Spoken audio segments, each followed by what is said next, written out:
a lot of our focus is on how you take the processes within the business from processes that worked when there were 30 of us all in the same room. There's now over 200 people that work at Secret Escapes. Wow.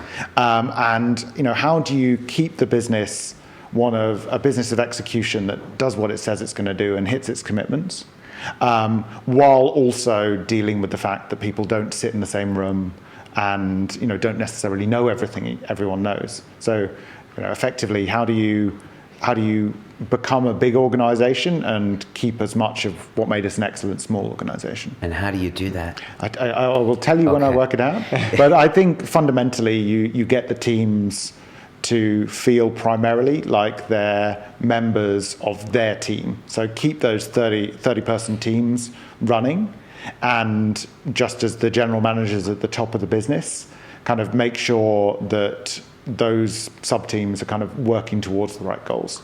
It's big questions. We had John Collison from Stripe as one of our early guests, and they run a very successful company out in San Francisco for payments. And they have this weird system where everyone gets every email in the thing. And they have almost this whole logistical systems of how to separate, because they all get the ingoings and outgoings and everything. And isn't it also every meeting they have? They get notes for that too? Yeah, I think so too. Yeah. And it sounds like it works for them, but it also sounds like a little crazy as well. And our business is, there's an equation underneath it. Like, how many people visit the site, what deals do they see, and then what's their chance of buying those deals, right? So it's a kind of somewhat linear flow, right? So as much as possible, we like to have teams know which metric they are responsible for and kind of work on that and communicate with the other teams. And so, we have this document at Secret Escapes called The Plan. It's kind of in caps. And there are names next to the graphs. They used to be names of people, now they're names of teams. But fundamentally, it's that kind of equation of how we run our business hasn't changed. And it's just a question of, we're now lucky enough to have a bit more resource to throw at improving that business.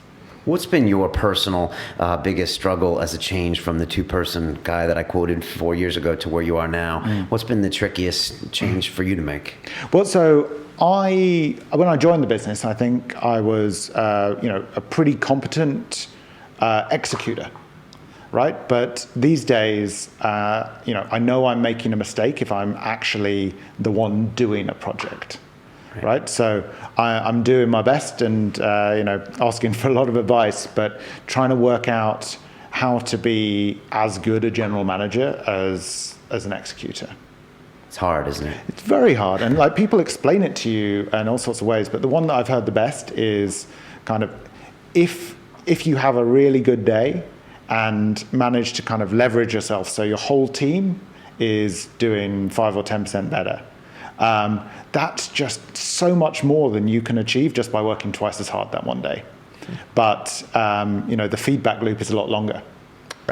Right. And for people who start things, with just a few people, it's almost counterintuitive. So. Who in the How to Start a Startup, I forget who was talking about it, but he was saying that as a general manager, think of it as like an editor-writer relationship, right? And if the editor is doing all the writing, then it's just not, it's not working. No, that's a really good analogy. Yeah.